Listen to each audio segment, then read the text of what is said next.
Hi, everybody. This is Dee Reinhardt with Illinois WorkNet. On the call with me today, I've got Tammy Stone. Olivia is in another meeting today, so it's just going to be me and Tammy. Thank you for joining us in the webinar. Our CBO webinar broke, and we're trying to get it fixed, but we do have our board up so that we can see who's checked into the call, and hopefully everybody got the email, or at least everybody that's here got the email to show up on this call instead, or on this webinar instead. So we will, let's get rolling with the dashboard review, and I'm going to pull this pod up and move this over. We'll make it a little bit smaller. So I just did these numbers, and I looked, and I think 15 packets were completed, so I didn't even bother checking the packets started. And today is only the 11th of the month, so I would anticipate that you will be getting packets done as your staffings are getting scheduled. So thank you for your attention to that detail. I appreciate it. We have 12151 past due. We have no enrollments past due.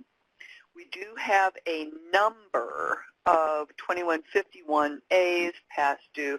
I put Rockford on there, but we're not going to be doing Rockford's. We're just trying to clean up the people that are in there. Caps Roseland, you've got 14, and Springfield Urban League has 12, and North Lawndale, you've got 9 left. Now, if you've got 1 or 2 in there, one of the things, and we're trying to fix this, when people are re-engaged, it reopens up their requirement to have a 2151A uploaded. So if that's happening, and if you want to clear out those numbers, just do an acceptable progress one. If nothing else, just let us know that's what it is, and we are working on a fix for that. So hopefully by the end of the month we've got that fix taken care of so that next month we don't have this happening.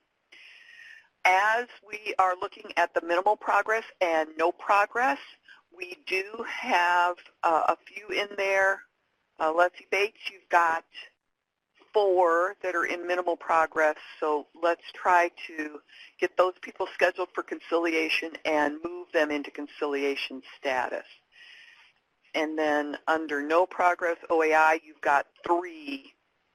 Let's try and do the same thing, schedule them for conciliation and move them on a 2151A to conciliation status. Completion status, something I'm going to show you in a couple of minutes for this.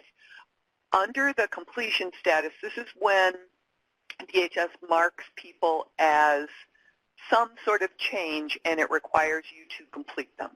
We've got a new process where customers are going to become exempt and no longer wish to participate. And when I pull this screen back down, there is a handout in the download and print pod that will show you how you should mark those statuses. It's just an update to an older document, so you can look at that. And then those customers who are SNAP ineligible need to be completed. So the completion status means that they need to be marked somehow, some way in EPIC with completion, either completed or did not complete. And then the customers who have been marked as SNAP ineligible will need to be marked as completed, no longer SNAP eligible. But if they were employed, don't mark them as SNAP ineligible, mark them as employed. Did not complete SNAP ineligible. Thank you, Kelsey. But if they were employed and they've got income, leave them as employed as their completion reason because they may become ineligible due to income. So we don't want to lose that option for you guys. I know we had a couple of people that oh, well, they're ineligible, and they had taken them off of employed and made them SNAP ineligible, and so they were losing their counts for those people that were employed.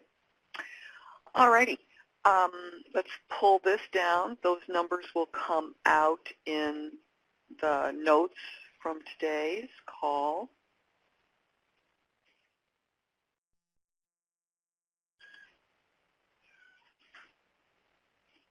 Okay, so now can you check in, Autumn?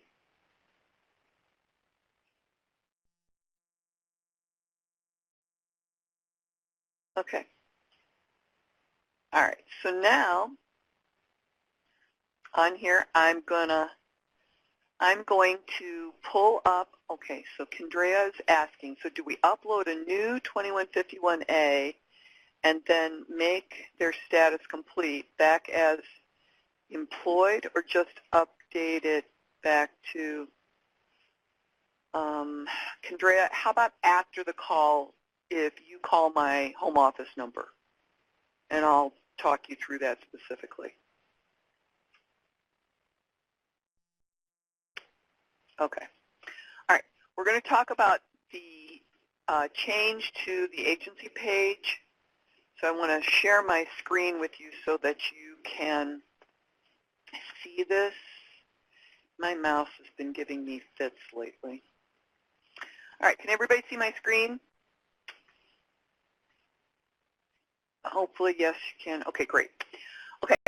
On here, I clicked on the Agency tab, the Resources tab at the top, and I clicked on Agencies. One of the things that we have going forward is we are going to have the ability that if you are also a provider for control group customers, they are going to track those customers in Epic as well, but just for a couple of minor things. So on here, they've modified the page so that it shows offers Epic or control group. So for example, a Safe Haven gets both types of customers. And on here, if you want to add training programs or change your schedule, you click on the details. That will bring you back to the page that you're used to seeing. And then you can add or update training programs, and you can add or update your intake schedule. And remember that you do still need to keep at least 2 months of schedule out because we do have re-engagement appointments happening. And then when we're ready for the new cohort, we'll still need appointments in there. So let's keep those schedules up to date, please. So today is the middle of April. I would want to see the middle of June out on those calendar items. All right, I'm on that page right now. It looks like we are not checked as offering. Right, and this is not in production yet as far as tracking who does what. So that's just, they were just prepping it for in advance of that. But I just wanted, what I was really showing you was that you needed to check to details to get to this page. Okay, does that clear that up, Kelsey and Mary Beth? Okay. Okay, so now what we're going to look at next is the customers who have been marked as exempt and need a status update. So right now, what is going to be happening, if it has not already, we have 2 lines that are changing a little bit. DHS indicated customer is exempt and does not want to participate. Initially, this only tracked customers who did not attend the initial orientation and were exempt. What we are now going to be tracking in this line is customers who are being re-engaged and are exempt and no longer want to participate as well. Now, that's if, on this line, if they never were enrolled, they will show up here. Then customers who were enrolled and are now being marked as exempt on that reengagement will be showing up here. So DHS changed eligibility status, CBO action required. And I'm going to try to click to show you what that's going to look like. And I'm hoping that one of these is my customer that I was testing the other day. Sorry, it's not. What will happen is they will be marked as pending reengagement and then marked as exempt, and then you would just go down to the completion information, mark them as did not complete, and then this customer I'm going to mark as not SNAP eligible, but you would mark them as dropped out of the program and the date. So it's on the directions the way that you need to mark them. And then of course, you would do 2151A that says complete, complete, and exempt no longer wants to participate. So that's what you will do. Now, one thing that we have been experiencing, and this is what we're going to try to fix, is the customers who are, I'm in the wrong row, or in the wrong page, the customers who have been showing up in referral pending appointment has not been scheduled. Those are all the customers that have been scheduled for an appointment, but also who have been reengaged.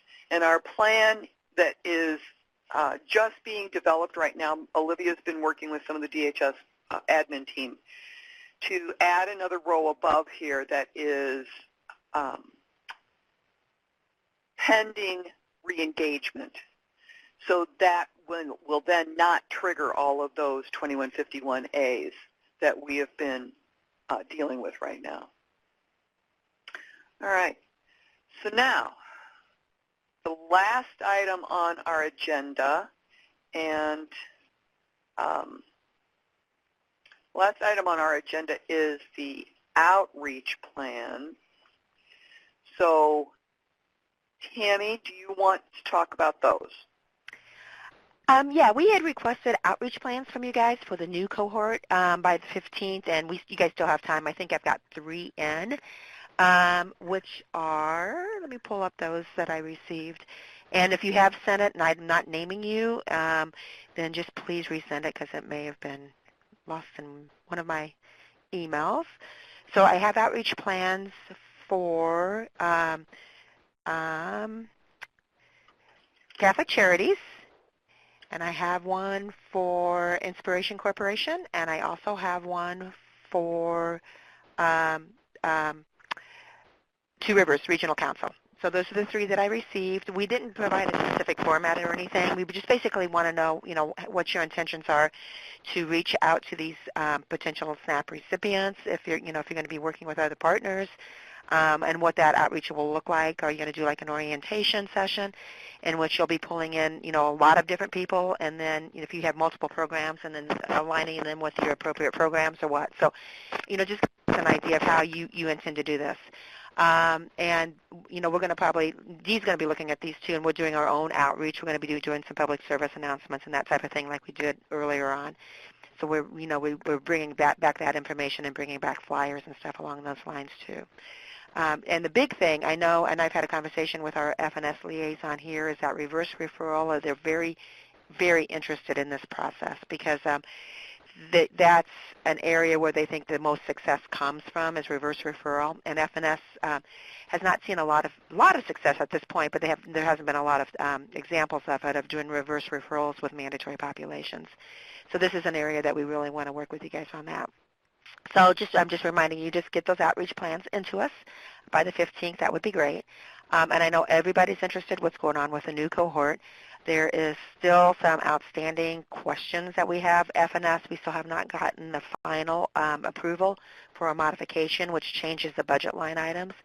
Starting next week, I'm moving our budgets, so I'm going to start communicating with you guys, and we're going to be looking at what you submitted and the performance levels. And then I want to get all of our ducks in a row, so once we get that F&S approval, we can move your mods ASAP. And then as far as the new cohort, there is some information on the front end dealing with intake that DHS is still responding to us on. We have to make sure that we're meeting their policies relating to that. So we're hoping that that technology can do a lot for us, and there's not a lot of bouncing around of customers when they're coming from the CBOs and we're determining eligibility, based through DHS. But there's still some unanswered questions that we have to get from DHS, which also affects our programming on that side. So Kendra is asking, with reverse referrals, if the participant is accepted, will they be sent back to the agency that sent them? Yes, and that is exactly, because if they're coming from you, you're working with them, and they're obviously interested in being with you, so they will be sent back to the organization that they come from, is the intention. Now, I'm not going to promise that if they actually do go to DHS and then they start talking about other things, that something may occur where they decide another avenue. The intention, our original intention, is that if they're with you, that we can do an eligibility verification electronically, and then they would, within 48 hours, and you could, say, okay, we can work with these guys, because we need a quick intake process on the front end for many reasons, and one of them is to get the services, the numbers of the customers in, so we can expend this money. So if we're dragging out that intake process on the front end, it's only going to, be less productive as far as how many we can serve in this program. That is some questions that we're still waiting on DHS to see, based upon their policy, what we can and can't do on that. And then once again, customers are still going to be coming to you from DHS, that they're going to be identifying and aligning with providers. So there's still, and like I said, there's still moving parts that are kind of out of our control that we're trying to push to get answers to as quickly as we can. We're trying to work on a whole lot of things that we've wanted changed, and we're trying to work for you guys so that we can make this easier on everybody. Right, and the great part about this is there is a sustainability piece with the Illinois workNet also that they want to try and incorporate for long-term SNAP ENT. And some of the things we have developed is these relationships that, some of you guys have never worked with SNAP ENT programs before, and you guys are great providers out there, so I can see what DHS is going to want to continue relationships with that. And there's a lot of stuff moving on the federal level, too, that could, impact how things are ran, especially with dealing with work requirements and all of that too. So there's some really good stuff that's coming out of this, and we want to make sure that sustainability piece that we're developing, especially with the new cohort, we're incorporating some of that sustainability and developing that relationship where a reverse referral is a lot more effective. All right. The last thing that I didn't put on the agenda, but I am not right now, we've got 2 in-person events scheduled for the southern regions, 3, 4, and 5. We're going to do April 25th in Springfield at the workNet Center, and it'll be from 9:30 to 3. And then we're going to do the call. I'll stay in Springfield and do the call. So it's up to you guys whether or not you want to stay in Springfield and do it in person with me, or whether you want to head back and start driving. And then on May 4th, we're going to be meeting at CARA from 9:30 to 3 as well. And some of this, some of you may not have to stay all day. Some of it may be 9:30 to like 12:30 for many of you. We have a steering group that we're working with, and they will be staying the extra bit of time. So put those in please your pencil calendars. those in, yeah, and we'll send a save the date out also. We're hoping some of this is contingent to some degree on the system too, because we'll be training you guys on the new cohort in the morning session, and we'll probably have to be training in the test mode of that. But that's the intention, is in the morning session is to be training on the new cohort and what we're going to be doing with that new cohort, and then the afternoon session will be the steering group. All right. If you have not already checked in, please do so by agency and let us know who's here. And, okay, so Phalanx is asking, are we able to pull participants from our regular SNAP program to go to Epic, Loris?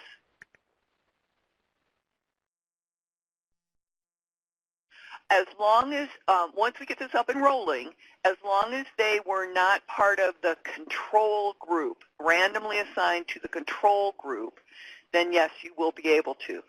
The system, you'll put in a name, and if they are already entered into Epic, you will be notified, and then you would not be able to enroll them.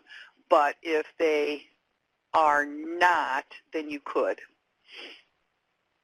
And just to piggyback on that, we have had some participants that were EPIC participants that then chose to go into the regular SNAP ENT. So that's why we don't just assume just because they're in regular SNAP ENT that they're not in EPIC. They could have been, and they could have, decided to go into the regular. But DHS did verify that if a customer comes to you as a regular SNAP ENT and they want to go into the EPIC program to get more training or paid work experience, you could do that. All right. All right, somebody, we had 5 questions for reverse referrals, and I only saw 1 from Kendra. So did anybody else have questions about the reverse referrals?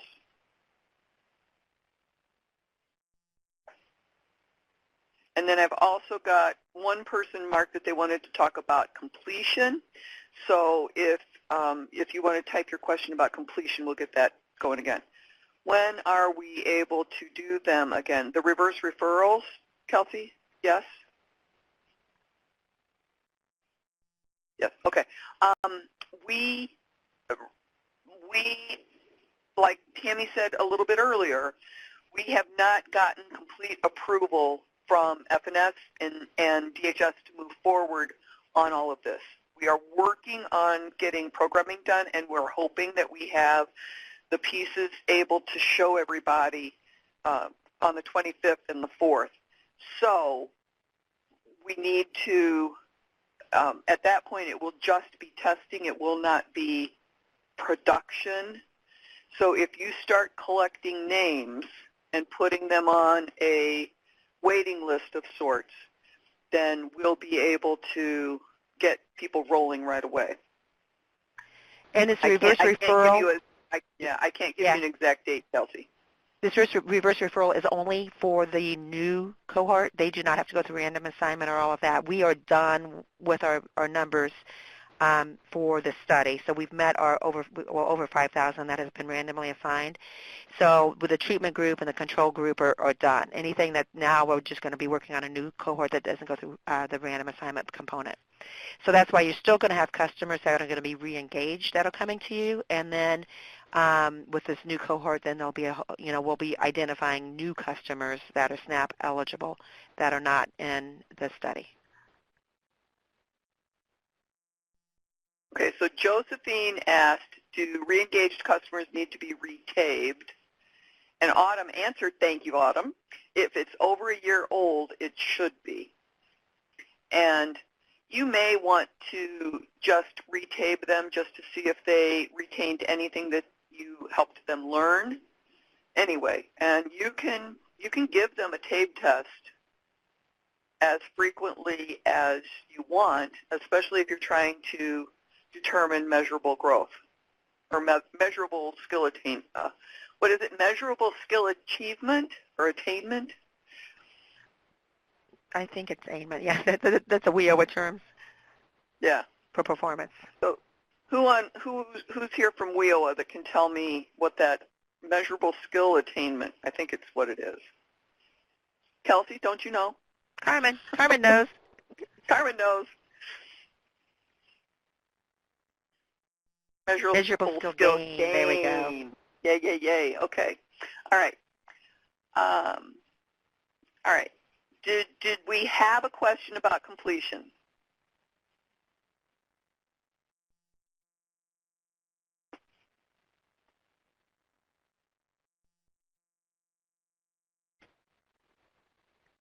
Refer to tape, but also completion. Okay. Thank you, Carmen. Stacking credentials. What about it, Autumn? Oh, That's probably a skill gain. gain. Okay. Yeah, measurable skill Okay. gain. All right. MISE. Yes. Oh. Oh, my goodness. Okay. All right. All right. Anything else for the good of the cause? If not, we're done in 25 minutes, folks. Yay. And next week I'll be reaching out. I'm pretty much got my schedule free, especially in the afternoons next week, to work on these budget modifications and performance modifications. So my goal is to have everything in line so that once we have approval that we can just push them through. All righty. All right. Thanks, everybody. Have a great rest of your day and a wonderful rest of your week. See ya. Take care. Bye-bye.